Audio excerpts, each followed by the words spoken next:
नमस्कार मित्रों। आज भाद्रपद मास है और कृष्ण पक्ष है, त्रयोदशी तिथि है।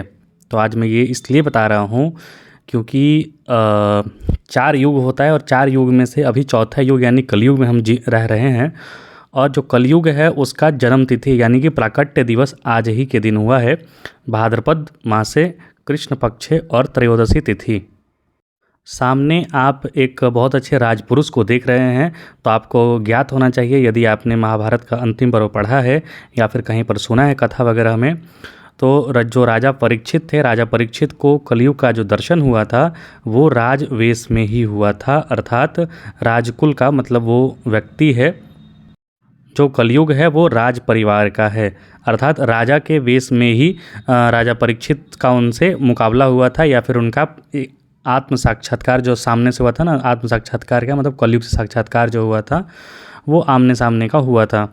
और वर्तमान में हम राहु के 12 भाव में फल की सीरीज की वीडियो भी जान रहे हैं।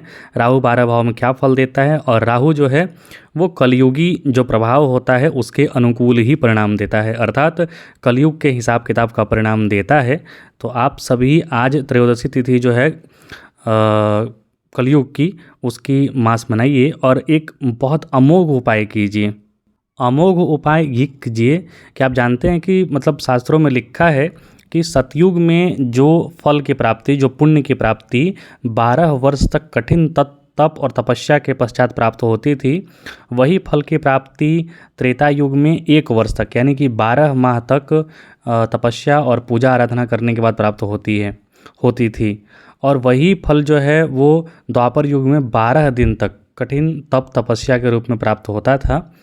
लेकिन जो कलयुग में है ना, मतलब कलयुग में जो फल की प्राप्ति होती है वो सारे फलों की प्राप्ति सिर्फ और सिर्फ 1 दिन और रात, मतलब सिर्फ प्रातः काल से लेकर रात्रि पर्यंत यदि आप भगवान नाम संकीर्तन करें, जैसे राम नाम का संकीर्तन करें, कृष्ण नाम का संकीर्तन करें, या फिर जो आपके गुरु ने आपके नाम दिया है उस नाम का संकीर्तन यदि आप करते हैं तो वो सारे पुण्यों की प्राप्ति आपको सिर्फ 1 दिन प्रातः सुबह से शाम तक हो जाती है।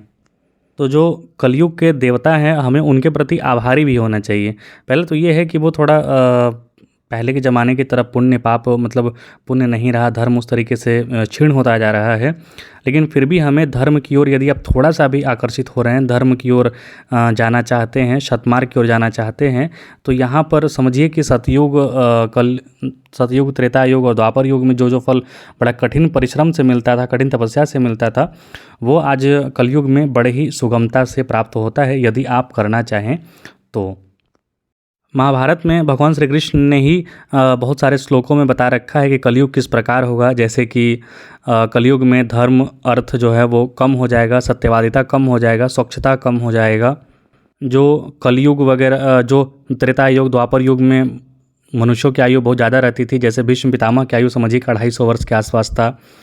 लेकिन जो कलयुग होगा ना उसमें मनुष्यों की आयु घटती चली जाएगी। पहले के आदमी 100 साल 120 साल जीते थे, अब आप एवरेज मिला के चल लें तो 70 साल हो गया है, वो धीरे धीरे कम होता जाएगा।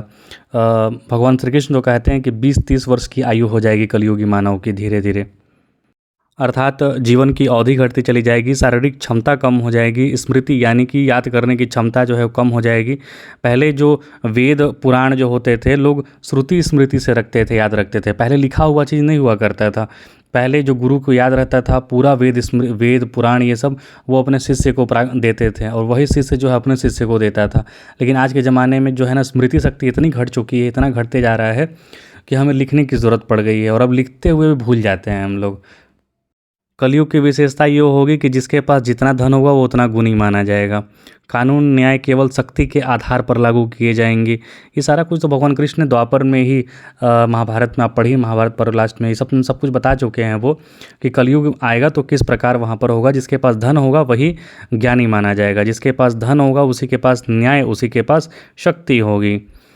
और पहले के ज़माने में आप देखते होंगे कि मतलब किसी भी कथा को पढ़िए तो वहाँ पर ऋषि कहने का मतलब जो तप तपस्या करता था, ज्ञान के मार्ग पे चलता था, उसके पास अपना अलग शक्ति होता था। और राजा जो कि क्षत्र धर्म को निभाता था वो उस ज्ञानी पुरुष के सामने झुकता था, वो ज्ञान लेने जाता था। लेकिन आज उल्टा है।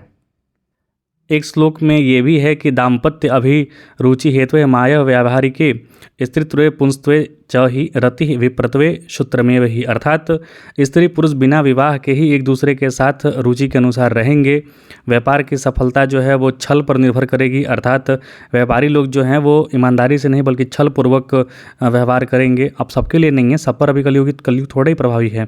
यदि आप सात्विक जीवन जीते हैं या फिर जैसा कि भगवान राम श्री राम ने हनुमान जी को कहा था कि यदि आप जो महामंत्र है श्री राम जय जय राम, इस मंत्र का निरंतर जाप करते रहते हैं तो आपका अंतःकरण शुद्ध हो जाता है और कलयुग आप पर प्रभावी नहीं होगा। तो ये सब चीज़ें जो हैं आप यदि आप अपने पर प्रभावी करते हैं, कलयुग से बचने का उपाय करते हैं, सत्यवादिता पर रहते हैं, तो ये चीज़ें लागू नहीं होंगी। लेकिन यदि आप कलयुगी चीज़ों में जिस तरीके से भटकता जा रहा है व्यक्ति, तो ये सारी चीज़ें आप पर लागू हो जाएंगी। जो व्यक्ति जितना छल करेगा, जितना लोगों को भ्रम में डालेगा, मूर्ख बनाएगा, वो उतना ईमानदार और मतलब उतना ज्ञानी समझा जाएगा। लोग जो हैं मतलब कलयुग में लिखा हुआ है उसमें श्लोक, दूरे वारेणम तीर्थम लावण्यम केश धारणम उदरम भरता स्वार्थ सत्येव धार्ष्टमेव च, अर्थात लोग दूर के नदी और तालाबों को तीर्थ मानेंगे लेकिन अपने पास रह रहे माता पिता की निंदा करेंगे, उनकी सेवा नहीं करेंगे। जिस व्यक्ति के पास धन नहीं रहेगा उसका कोई इज्जत नहीं रहता है, उसको धर्मी मानता है लोग, अपवित्र मानता है, बेकार मानने लगता है लोग। और इस युग में विवाद दो लोगों के बीच बस एक समझौता, विवाह जो है विवाह जो है बस एक समझौता मात्र हो जाएगा, जो कभी भी लोग हट जाएंगे और लोग बस स्नान करके अपने आप को, अंतरात्मा को पवित्र शुद्ध समझने लगते हैं। तो ये कलयुग की मूलभूत चीज़ें हैं। मूल चीज़ें ये है कि आज कलयुग का जन्मदिन है, प्राकट्य दिवस है, तो इससे बचने के लिए कम से कम आज भगवान नाम संकीर्तन सुबह से शाम तक करें, या फिर जितना कर सकते हैं आप, घंटे 2 घंटे, आधे घंटे, 15 मिनट, कब भी करें, लेकिन आप भगवान नाम संकीर्तन अवश्य करें।